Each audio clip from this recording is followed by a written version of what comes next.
Hello and welcome to IR Thinker, where international affairs are discussed. I'm Martin Zubko. Today we're going to speak about a very interesting topic. We're going to speak about Israel and religious groups in Israel.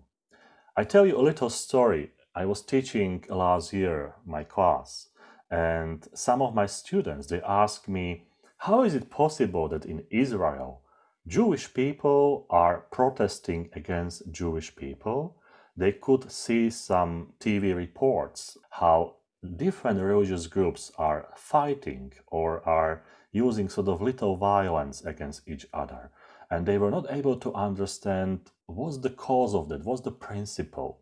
So today I'm joined with Michael Freedman. Hello, Michael. Hi, Martin. Thank you for having me. Michael is going to explain to us various religious groups, the perspectives on the state of Israel, and we will try to find the cause of that movement. Michael is an assistant professor, lecturer in political science at the University of Haifa. He is also part of the Political Behavior Lab with Israel Weizmann Manor and Liran Harzgor, and a member of Haifa Data Science Research Center. Michael obtained his PhD in political science from the Massachusetts Institute of Technology. His research interests are religion, conflict, and citizen-state interaction in Israel and the Muslim world.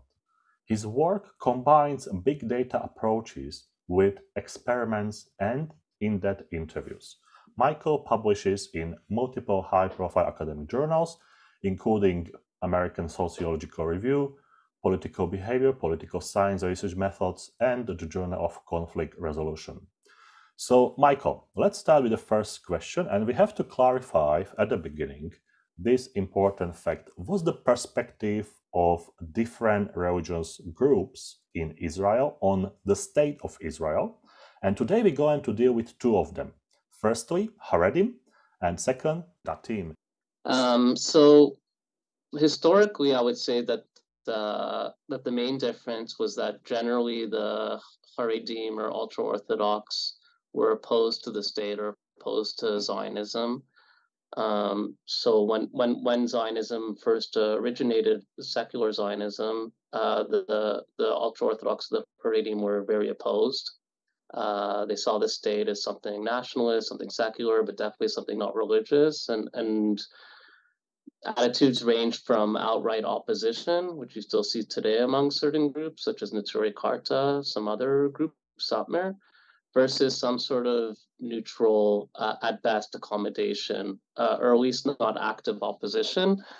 So that was one group. And then the other group, the Datiim, or the religious, took a much more positive approach towards the state. So in English, let's say they call themselves religious Zionists. So in other words, they wanted to identify as Zionists, but they also wanted to identify as religious. From their perspective, I would say there were two main camps. One was a more pragmatic approach, which was basically that, listen, we're in Europe, there's a lot of anti-Semitism, we need a refuge. Zionism is offering that. So more of a pragmatic, let's sort of cooperate with the Zionists. The other group, though, was a lot more excited. Usually this is called the more messianic wing of religious Zionism, which is basically that not only is Zionism a good thing, it's actually a really great thing because it's eventually going to lead us to redemption. According to the main thinker, Rav Kook, he basically argued that secular Zionism was unwittingly carrying out God's will, and therefore not only was it okay to support Zionism, it was actually a commandment or even a biblical obligation to support Zionism. So you basically have the range from like outright opposition on the Haredi side versus very enthusiastic support on the religious or the team side. And in terms of living and geography of Israel, those groups, they live together or they are separated in terms of living. For instance, you're walking through Tel Aviv or Jerusalem, and those groups, they have different suburbs or they basically live together. How is it? That's an interesting question. I would say generally, there are areas where they make up more or less like where, let's say, Haredim have their like own cities. So let's say Bnei Brak, certain neighborhoods in Jerusalem, where I would say they make up about 90% of the population, if not more. And then on the religious side, I would say a lot of them live in settlements. A lot of them also have religious neighborhoods where also the makeup will be very largely religious.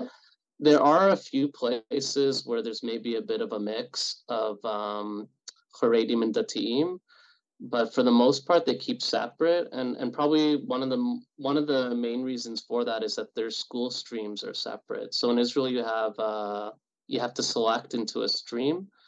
So the main streams are usually, let's say, like secular, religious, ultra-Orthodox, and Arab. And so usually, so the schools are in different places. People go to different schools. There's maybe a little bit of mixing at the margins, like on the borders in neighborhoods, but for the most part, these are separate communities. For our international students and audience, can we recognize who is Haredim and who is Datim by visual? Like I'm walking and I can see. Usually, yes.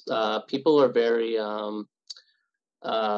people. You could usually identify people by their dress. So ultra Orthodox will generally wear like a black suit, white shirt, black yarmulke or head covering, a hat, perhaps. Also, their hair was sort of like what you'd see like traditional like Jewish looking. Like they have sideburns, beard usually. Religious people, more or less like look more like regular people. The way that you could tell that they're religious is usually they wear like a head covering. But the head covering is usually made of knitted material. And actually, the Pew Center had an interesting piece a few years ago where they surveyed different types of religious Jews, and there they had a whole section about the different hair covers and how you could recognize what type of religious Jew they are based on their hair cover or their hair covering. Okay, you mentioned that the ultra-Orthodox community's view of the state has shifted towards more pragmatic approach. Could you elaborate more on what do you think has driven this change? So I would say that the main reason why ultra-Orthodox people are more accommodating of the state or more pragmatic today is because politically, when the state was first founded, they refrained from participating in politics. But about 40 years ago, they decided to go into politics, and they really benefited a lot from the political game. So usually they're in every coalition. They receive a lot of money for their schools. They receive a lot of funding for their communities. So over time, so in order to justify that political participation, also the partaking of money from the government, more pragmatic approaches in the ultra Orthodox community have risen. And then I would say the other thing is that the population, they have a lot of children, and the share of the percentage of their population is going up a lot. So it says you have more and more ultra Orthodox. There's less of a fear that if they get involved in secular Israeli society, they'll assimilate. Um, now they sort of see it more as like, okay, we're big enough now that we can participate and we don't have to worry about assimilating. So more pragmatic concerns. Also, the community needs to raise money. Not everyone can learn in yeshiva. Yeshiva is the post is their religious studies that men usually stay until about the age of 40 or 50. Mhm. In terms of the politics, when you speak about ultra-Orthodox Jews, Haredim, men and women, how is it? Oh, so I should point out that it's a pretty traditional society in terms of gender roles. So the ultra orthodox political parties do not have any women on in their parties, which is they're the only parties that don't have women. Even at this point, the Islamic parties, like the more religious Arab parties, have women on their list. The Datiim, the religious Zionists, do also have women on their list. The ultra Orthodox, for basically don't believe that women should serve as political leaders. or really community leaders for that matter. I'm pretty sure there's no female mayors either on the I mean for the Haredi cities, for the ultra-Orthodox cities. But with that though, even though there has been on the margins a little bit of effort to give women more of a role in politics, for the most part, like at least when it comes to voting, men and women will both vote for the party, even though there are no women on the list. So in the Datim community, that's different because women can be part of the politics. But in Haredim community, women are not part of the politics because of tradition. Is that correct? That's right, yeah. And also, in generally, the gender roles are much more defined in the ultra-Orthodox community. Ironically, the women actually work a lot in terms of the labor participation, primarily because the men sort of go to do religious studies. They have like large families, so a lot of the women will work full time and also have, I think, on average, they have about 7 children. So very large families. Work is sort of seen as like less prestigious than religious studies. So even if like men do work, they do it in a way that's like on the side, off the books, not full time. And even if they do it full time, they're called working ultra orthodox. They're sort of seen as less prestigious than someone who learns in a yeshiva or religious studies. When we spoke about driving force behind the Orthodox community and the state, let's apply the same question to Zionist community, Datim, and the relations with the state. So what is driving this movement? So interestingly enough, while I would say the ultra orthodox has been more of an acceptance of the state. So, for example, you might even see now prayers for the state, or on Memorial Day, ultra Orthodox politicians will even go to military cemeteries, which is something new. Among the religious, they're still very Zionist, but I would say it's a little more restrained. There's been a bit of a step back. Um, One of the main reasons that people point to is the 2005 disengagement from the Gaza Strip.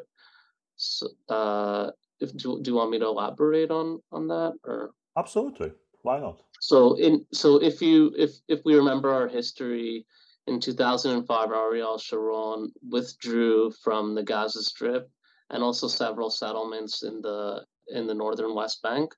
And so in order to do this, he had to evacuate about 10,000 settlers who were almost all religious Zionists. And the religious Zionist community was very opposed to this withdrawal. They saw this as a betrayal of Zionism, a betrayal of religious Zionism, a reversal of the Messianic process. So since that happened in 2005, I would say that the two main movements is on one side, some people said this shows us that we need to take control of the state institutions. Like we can't rely anymore on secular Zionism to carry out the Zionist mission. So more religious people in the army, more religious people in government, more religious people in media, sort of more religious think tanks. So if you've been following recent Israeli politics, there's been a lot of attention to the role of right-wing think tanks and which remove religious in all these new policies. But then the other approach has been a little bit to say that secular Zionism was good for its time. It sort of got everything started. But at this point, it's not, if they continue, to accept LGBT rights, to be, to violate the Shabbat. So even in some ways, a more ultra-Orthodox approach to say that like we respect it, but we don't embrace it as much as we used to. And there are even some movements that say like won't say the special prayer anymore on Independence Day and things like that. There have been some and generally I would say that if in the past, if let's say the army, the police said to do something, people would say, oh, you have to listen, whereas now they might say, no, you don't need to listen anymore. Like what's important is that we do what we need to do. You certainly know that when we speak about, let's say, Afghanistan or different states where the Muslim religious is implemented and Sharia law and all those things, we are speaking about to what extent is that state linked to the religion, if it's elaborating, if it's increasing or it's decreasing. When we take Israel, in the world, the perspective is that Israel is a very liberal state with all the high-tech companies, startups, and all these, modern movements. On the other hand, when we're listening to your talks, there is impression that Israel is getting more religious as a state. So that sanctity of the state, how do you think, or what can you tell us about to what extent is the religion penetrating the state, the institutions, and how can you see this in the future?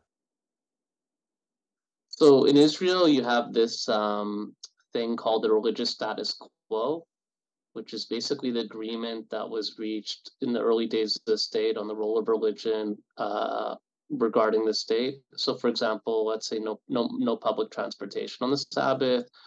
Uh, Food needs to be kosher in state institutions. The army, let's say, has to keep all the food has to be kosher.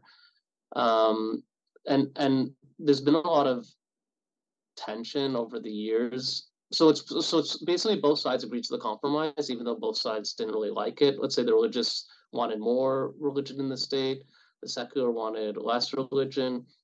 But I should say that if you actually do check, let's say you mentioned Afghanistan, if you do actually check, like using data on, there's people who've collected data on how much religious legislation, let's say, is there in a state. Israel ranks very high. Like Israel actually is a very religious state, at least in terms of legislation. But at the same time, like that doesn't mean that there aren't like very secular areas of the country. So I would say probably like it mostly breaks down to like where you are in Israel. So for example, if you're in Tel Aviv, like it feels like a pretty liberal secular place. But if you're in Jerusalem, it feels like a very religious place. So I would say the compromise is that even if at the national level things are pretty religious, at the local level there's generally a lot of leeway for mayors to do what they want. Um, with that though, even though that there are strong liberal movements who want to make Israel, oh wait, sorry, one more thing I should mention though is that divorce and marriage, like the personal family issues, those have always been regulated according to religious law. And that's probably something that gets the most amount of pushback. So a lot of Israelis don't want to. So if you want to get married in Israel, you have to get married with the rabbinate. So a lot of Israelis don't want to do that anymore. But there is no secular marriage in Israel. So the way that they get around it is that you're allowed to marry if you get married abroad, like outside of Israel, then the marriage gets recognized retroactively here. So a lot of people will just fly to Cyprus or Greece to get married, just to get away from just to avoid having to get married with the rabbinate. So that's been the traditional issue. I would say that irks Israelis the most.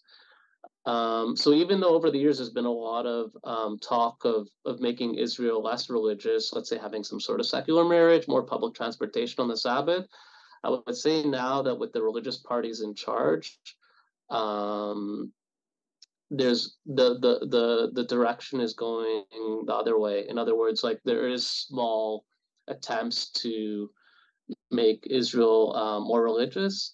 Uh, but overall, I would say that the status quo is more or less stable, since the religious parties really want to like make the state more religious, but the secular parties really hate it. So I would say the compromise is always sort of more or less in place. But yeah, I would say if let's say 5-10 years ago, like Israel's becoming a little more liberal, I would say at this point, with this, especially with this current government, Israel's becoming a little more religious. Can you please elaborate a little bit about the Israeli army for our international students and audience?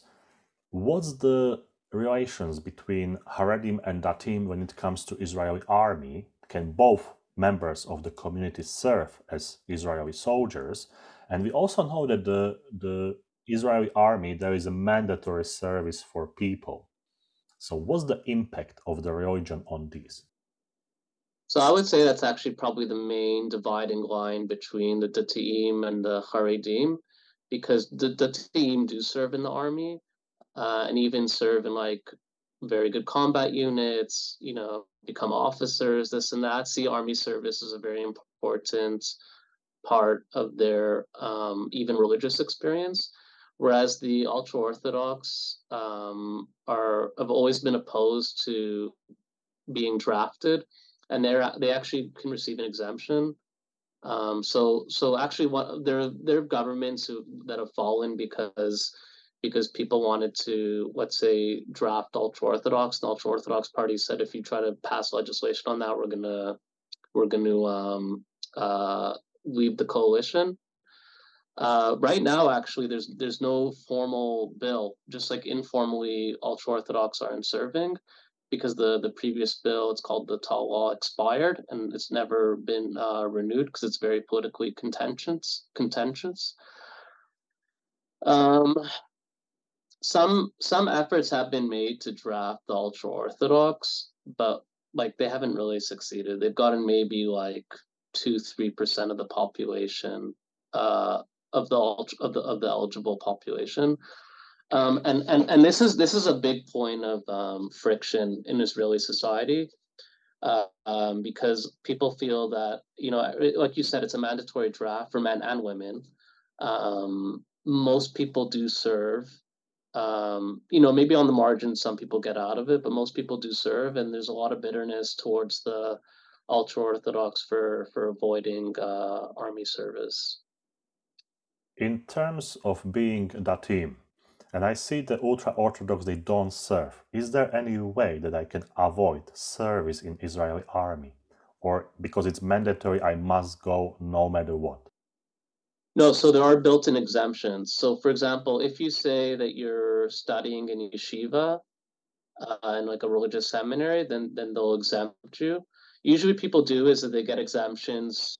Let's say from the age of 18 to, let's say, 27, 28. And then once they hit like 28 or something, once they have kids or this and that, then the state just releases them from army service. That's usually what happens. Um, so the ultra Orthodox, I would say the vast majority do this, like maybe 95%. Among the Datiim, I would say there's a very small group now, this group that I mentioned beforehand, that sort of turned a little bit away from the state. So maybe 5% don't do army service at all. And there also is a certain group which does like a shortened service, maybe let's say like a year or like a year and a half. But generally, that's done in coordination with the army. So that's sort of seen as less problematic. And then generally, like the majority of the teams serve just like the majority of secular or actually among the Arab community, this is also an issue. Like a lot of Arabs are actually exempt formally from the army, but whereas ultra Orthodox technically they get drafted, but then they have to apply for an exemption. But the exemption is basically automatic. So there are ways there's like a built-in way to get out of army service, which is religious studies, but there are also informal ways to get out. So let's say you could say that you could get a psychiatric assessment, and maybe that's something that could be bought. But like it's very much on the margins. Okay. That kind of draft logic, I'd say. One of the common questions I receive from my students, what about if you are Israeli, but you are not Jewish or Jew? Can you also serve in Israeli army or not? Oh, definitely. Yeah. So first of all, first of all, there are a lot of Israelis who came from uh, Eastern Europe or Russian-speaking countries who are not technically Jewish, but they have Israeli citizenship. And there's no exemption for. In other words, the army doesn't distinguish between Jews and non-Jews. So like all Israelis need to serve. They do distinguish though between Jews and Arabs though. So most Arabs are exempt except for the Druze. That's like a special group that serves. and the Russian non-Jews also serve. But let's say if you want to, Israel also the Israeli army also has like a volunteer program for non-Israelis, and that's for Jews or non-Jews. That's called Machal. And that does get a certain amount of volunteers, although most of the volunteers I assume are Jewish, but I think there are some volunteers who are maybe just American and just want to fight or whatever. Let's speak a little bit about the government. After many attempts, you finally have a government led by Netanyahu. So can we describe the government in terms of the religious identity? Are there Haredims, are there Datims, or are them different groups? So the current government is actually a very right-wing religious government, but it has though both. So there are three political parties in Israel. One is religious Zionist, and that's in the coalition, and the other two are both Haredi. One is something I haven't really mentioned yet is that there's a big distinction between Ashkenazim in Israel. So Ashkenazim are more Eastern European origins, and versus Sephardim, who are more Middle East, Africa, Asia, or Asian origins. So in the ultra-Orthodox, those are two separate communities. So the names of those parties, so all three of those parties are sitting together with the Likud, which is Netanyahu's party, and those are the parties that compose the government. So Netanyahu is basically completely dependent on the religious parties for support. And then in terms of and then I would say that the political cooperation between all three religious parties is very high right now, to the extent that informally all three parties are basically come as like a package deal at this point. In other words, like if you want to make a right-wing government, you're going to need all three of our parties. Traditionally, or historically, it was easier to separate between those parties because, like in other words, like a government can form with just the religious Zionists and not the Haredim, or it could solve with the Haredim, not the Datiim. But at least on the political level, the Haredim and Datiim realize that they have a lot of common interests, and to some extent they've set aside a lot of their disagreements. So let's say army service. I think the religious quietly support the ultra-Orthodox exemption, at least the political leadership. So once they're able to put aside the issues that they were in disagreement over, they sort of found issues that they were more so for example, ultra-Orthodox never really cared about the settlement movement or about some of the things that are very important for the religious Zionists. But to sit together, they would say, okay, we'll agree that we oppose peace with the Palestinians, like because you guys oppose peace, but you support us on these issues. So I'd definitely say that there's like a lot of cooperation between the parties. And then even things like photos, like you'll even have photos now of like religious politicians visiting ultra-Orthodox rabbis, which is not something that happened in the past. Or even ultra-Orthodox politicians giving talks at like religious Zionist synagogues. So you definitely have a lot more cooperation that there's been in the past. And I would say the political cooperation is much higher than the social integration on the ground. Why is Netanyahu supported by the religious groups? Is this something coming from his family or background? Because or is it just pure political calculations that he must keep those people, those groups together so he is in power? So I would say that a lot of Israel's instability, or the reason why it was so hard to put a government together, is that Netanyahu has a lot of corruption cases against him, and he's alienated a lot of his more natural right-wing allies. So in other words, if you look at Israel's voting patterns, like the most important distinction is probably between the right-wing parties and the left-wing parties. But in Israel right now, I would say the right wing is clearly one. They make up about there's 120 seats. They have about 80 seats, and you only need 60 for a coalition. So anyone other than Netanyahu would very easily be able to make a right-wing coalition. But Netanyahu has really alienated a lot of his right-wing partners. So actually, a lot of the right-wing groups or the center groups that would make that would have made coalitions in the past are now in the opposition. So this left him with very few choices. And so in the end, the only parties that are really willing to sit with him were the right-wing and religious parties. Sorry, the parties that were both religious and right-wing. So it's more, I don't even think Netanyahu, I personally think Netanyahu actually doesn't like this government. It's sort of like a government of last resort. In other words, his personal preference would be to have a more balanced coalition. And in the 15, 20 years he served as prime minister, if you look historically at his coalitions, he's always tried to have a more balanced coalition.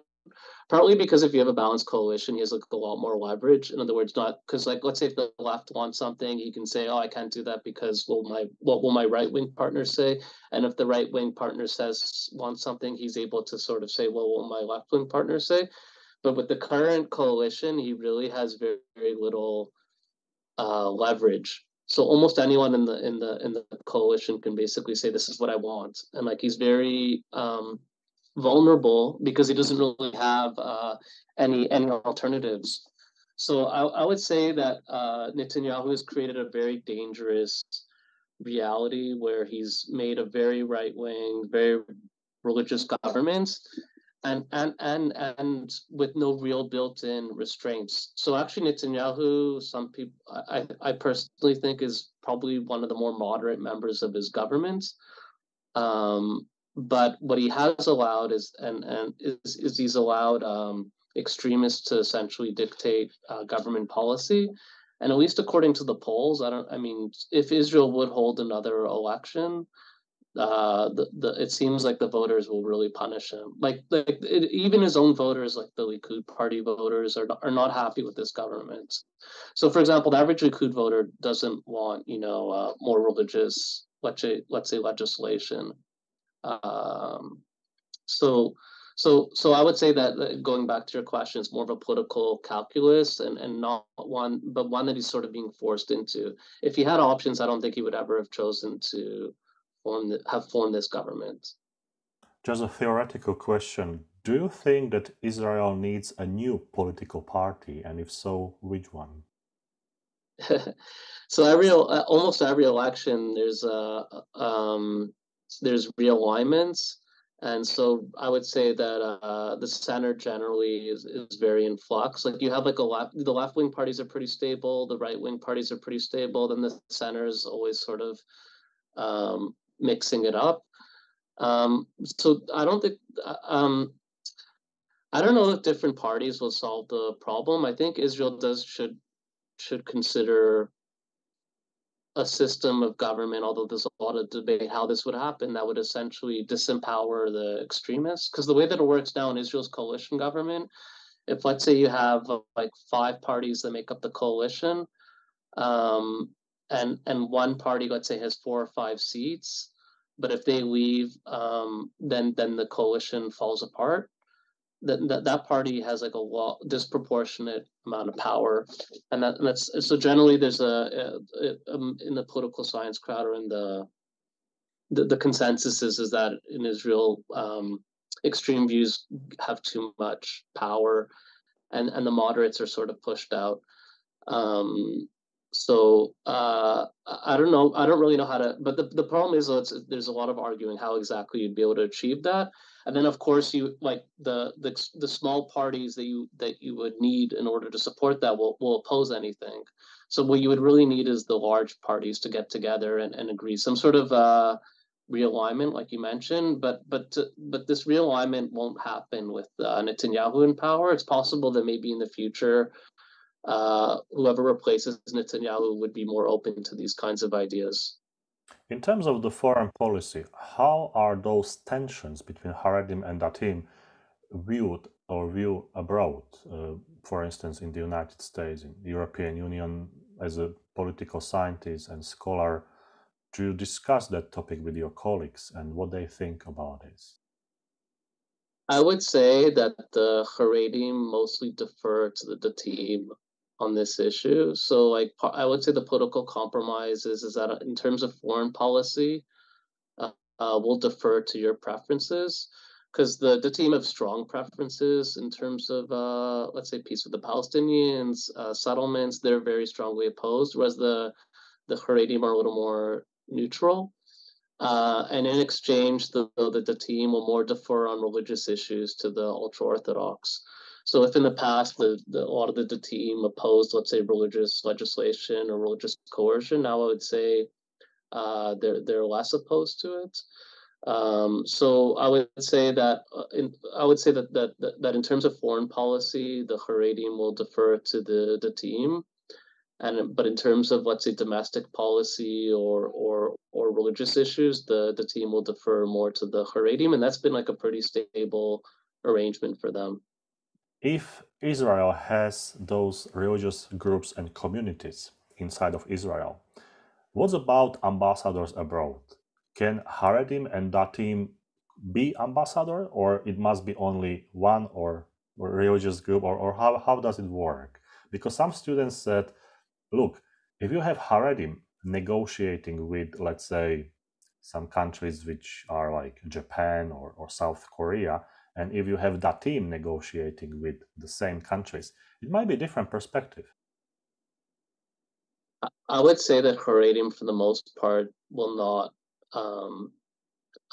take ambassador posts. I'm not even sure if there's any ambassadors who are openly Haredi. I think that would be too like until recently, even the Haredim refused to actually formally serve as ministers in the government. They would serve in the coalition, but they wouldn't take ministries. They would only serve as deputies because they didn't want to be seen as part of like the as part of the secular state. Like that was seen as too close. So I would say the in terms of ambassadors or things like that, you're only going to see the team or secular, and the government generally, like in terms of ambassadors and things like that, like they're pretty pragmatic. I think they'll mostly use secular people or religious people who aren't too controversial, things like that. Yeah. Do you also have any debates in terms of high politics? What would be the ideal model for the state of Israel? I think for the Haredim, I think ideally they kind of want to take over the state, but I think they're willing to be patient with it. So, in other words, I think the way that they view things now is that from a demographic perspective, there may be 10 to 15% of the population now, but in 30, 40 years there'll be let's say 30% of the population, and then at that point it might be appropriate to try to take over. And in the meantime, we can kind of wait and like and be pragmatic in certain instances. Uh, and I also think another reason why there's been this alliance between Haredim and Datiim is that I also think they envision a future where religion will play a much more central part in the state. And what I said earlier is that part of the opposition to Zionism was that it was secular Zionism, right?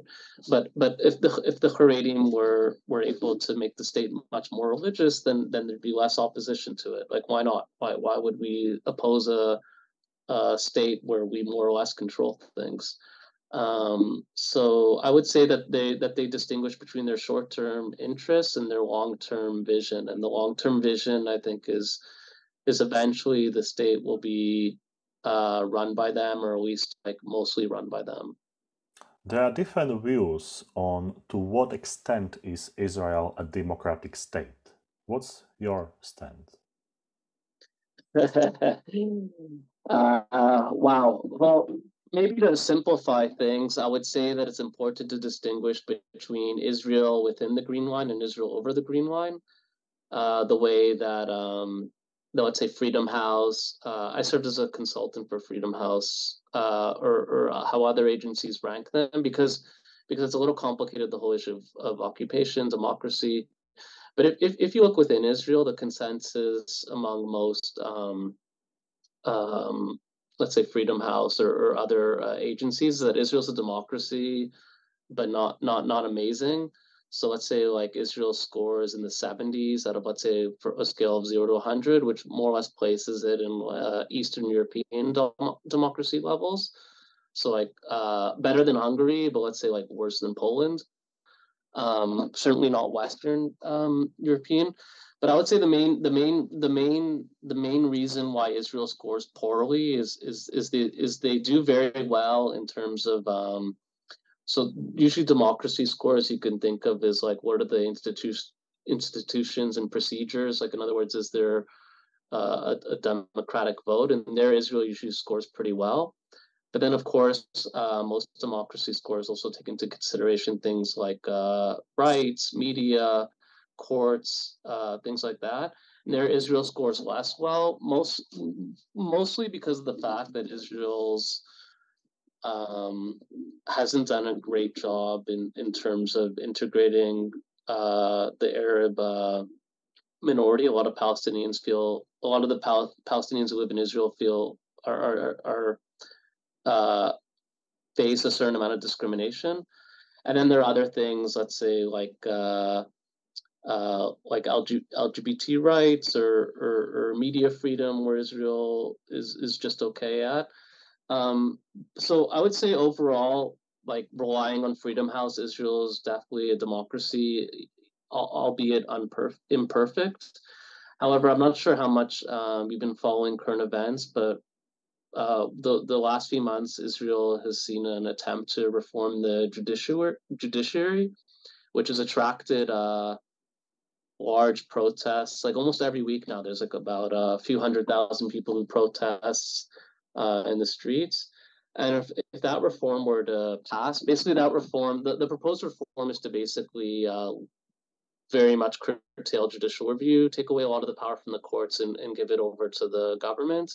And if that were to pass, I think Israel would be considered like an imperfect democracy. Like it would definitely hurt their score.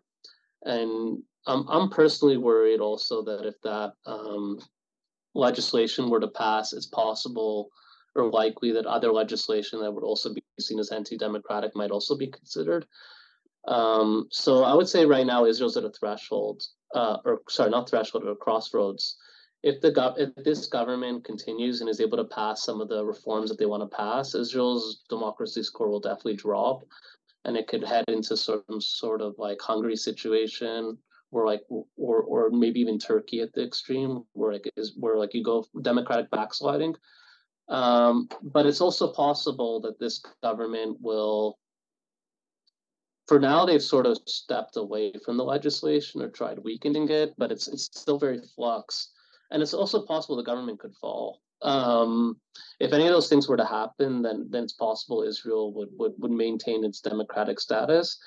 But I would definitely say that like even if Israel is a democracy now, things might look very different, and maybe even in 5 years, maybe less.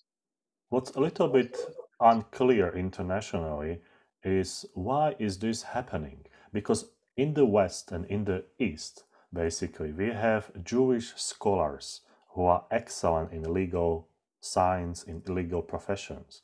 So from that point of view, Israel should be as a sort of model country for the justice and how to execute the law. And suddenly we have that movement of taking those competencies from the courts to the government. So in some way, this seems as a non-logical attempt to do what?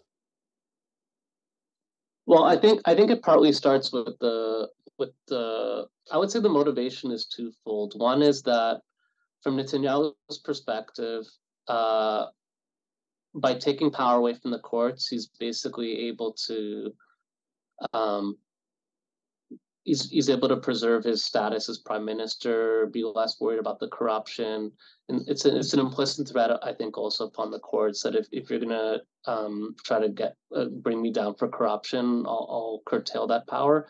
So there actually are like different law. One of the laws that they're considering is giving immunity to the prime minister, so he wouldn't be able to be um, convicted, or also to change the makeup of the courts, which would also put people who are more favorable to the government in charge.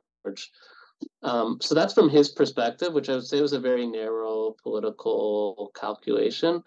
From the religious party's perspective, I think a lot of them prefer some sort of religious law, which is different from Israeli law.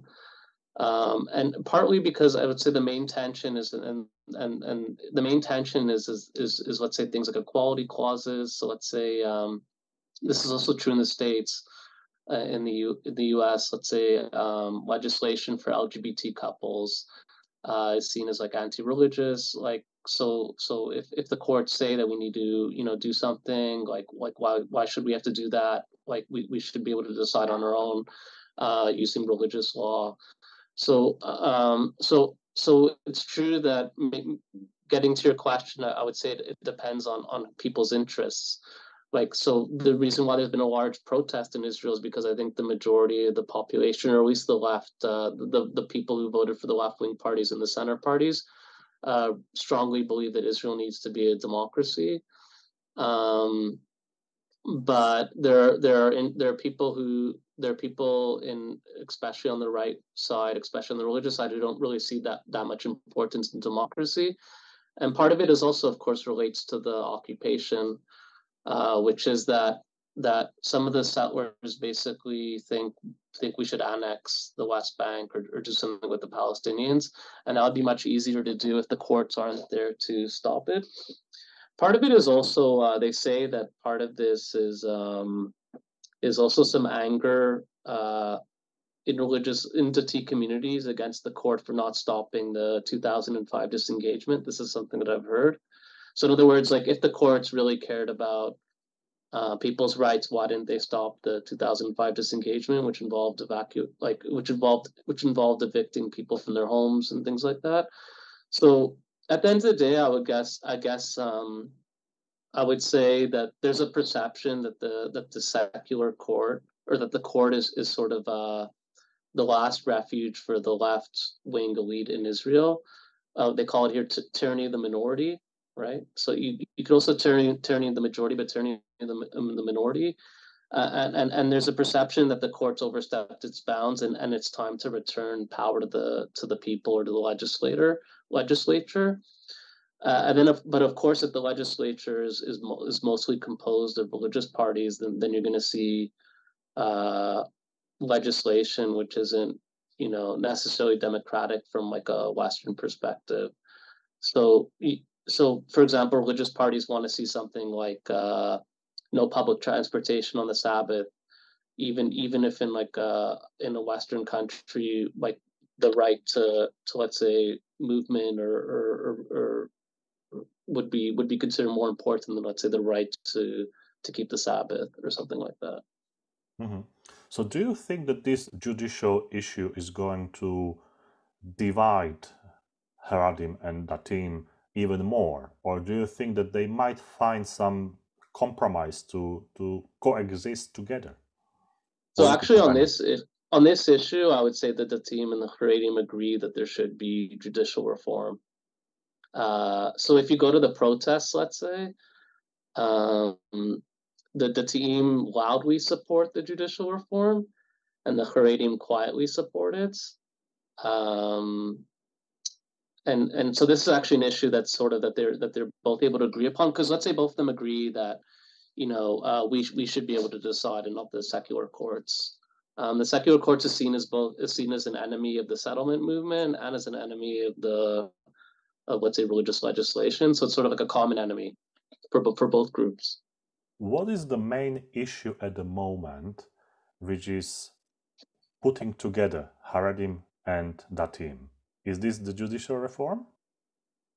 I would say the support for support for taking away power from the secular elites. Both of them agree upon, even if they might have different ideas what they should do afterwards. They both agree that the secular elite's been in charge for too long. Both of them have certain amounts of resentment towards the secular elite. So each one sort of calls themselves the second Israel, right? So in other words, like like you have the privileged Israel or the secular Zionists who sort of ran the country more or less the way that they wanted to, and now it's time for a change. So even if they might not agree on what that change should look like, they do both agree like the secular elite have been doing it wrong. Um, and then both groups have suffered discrimination to some extent. So if you look, let's say, at the army, there's never been a religious head of the army, even though religious people do serve. So in other words, both sides have certain grievances. And then also because the court's seen as like a left wing, is seen mostly as aligning with left wing interests, and both the religious and Haredim are mostly right winged. So that's another thing they can kind of agree upon. How were those two groups behaving during the COVID pandemic? Oh, that's interesting. So I would actually say there was some tension. I would say religious communities generally were more likely to take precautions, especially at the beginning, and let's say close their schools, more or less follow government directives, get vaccinated. I would say the ultra-Orthodox, there was a lot more tension there because some leaders thought we do need to follow the COVID restrictions. Other leaders thought, no, we don't need to follow the COVID restrictions. Some leaders were very opposed to closing the schools. So let's say like all the schools in the country were closed except the ultra-Orthodox schools. So actually for that issue, I would say there was tension between the religious community, which more saw the value of following the COVID-19 directives, and was mostly in alignment with like the more secular or the rest of Israel versus the ultra-Orthodox who kind of did their own thing. Although I should note that even the ultra-Orthodox, there was a lot of disagreements. Like what ended up happening is that a lot of like each community would usually follow whatever their religious leader thought. So some communities were more careful, other communities were less. So yeah, but because COVID-19 is finished. I mean, it's mostly become a non-issue in Israel at this point. So I guess like the rest of the world. So it's not something that divides them anymore, the communities. The last topic for today's interview is the situation at the universities and higher education when we speaking or we discussing the Haredim and Datiim. So how would you evaluate this in terms of current situation and what's the development of that issue? So the ultra-Orthodox generally don't go to universities. Like not at all? Yeah, not at all.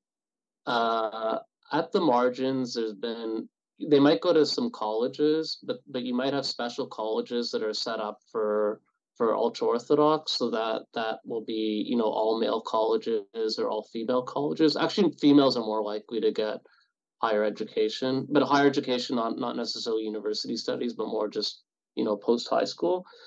One of the main debates in Israel is whether universities should make more of an effort to attract ultra-Orthodox students, even at the cost of, let's say, so for example, like should a university have a class that's gender segregated?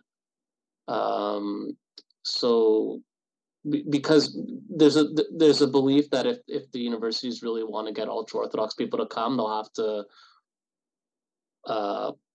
follow basically their directives, the main thing being gender segregation.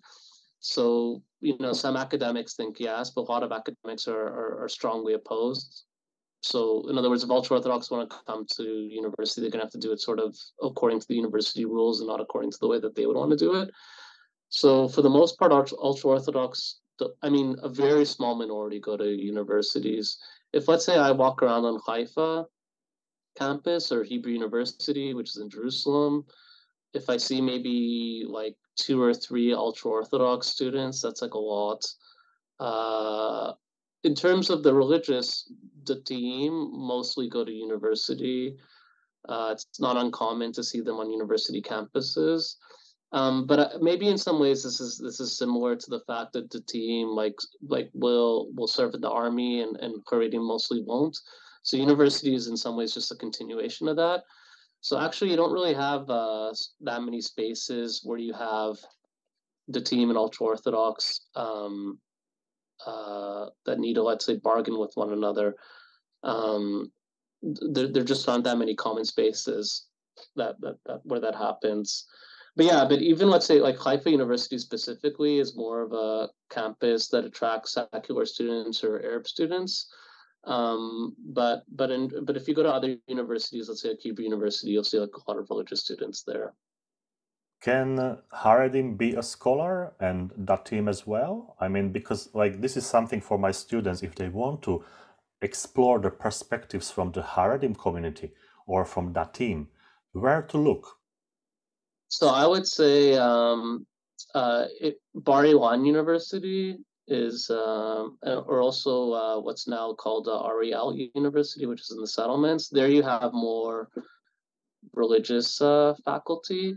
So there are definitely some scholars who identify as religious or Dati, where you could see their perspectives.